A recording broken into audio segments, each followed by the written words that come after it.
তোমার পরিবারে মনে করো তোমরা 3 জন সদস্য। কয়জন সদস্য? 3 জন সদস্য।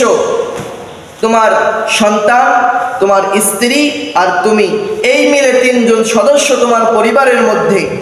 এই 3 জন সদস্য মনে করো আদল করতে হবে। সকালবেলা তোমরা বাড়িতে রুটি করেছো খাবার জন্য, তোমার সন্তানের জন্য রুটি লাগে 1টা, তোমার স্ত্রীর জন্য রুটি লাগে 2টা, আর তোমার জন্য রুটি লাগে 3টা। এখন আসেন, আপনার জন্য 3টা রুটির আগে আপনাকে যদি 2টা দেওয়া হয়, আদল করা হয় বা সমান ভাগে ভাগ করার চেষ্টা করা হয়, স্ত্রীর লাগে 2টা।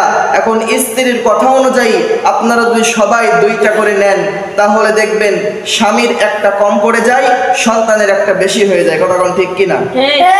আর যদি স্বামীর 3টা করে খায়, এখন স্বামীর হিসাবে যদি আপনি সমানভাবে ভাগ করতে চান, তাহলে দেখবেন স্ত্রীর জন্য 1টা বেশি হয়, আপনার সন্তানের জন্য 2টা বেশি হয়, তাই কি না?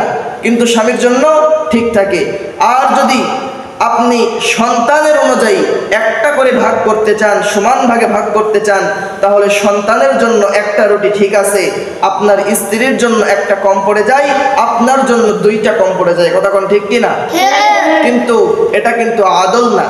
আদল হচ্ছে এমন একটা জিনিস যার যেখানে যেভাবে যতটুকু প্রয়োজন সেখানে তাকে ততটুকু দিয়ে দেওয়ার নামই হচ্ছে ইন্নাল্লাহা ইয়া'মুরু বিল আদলি ওয়াল ইহসান। কথা কোন ঠিক কিনা?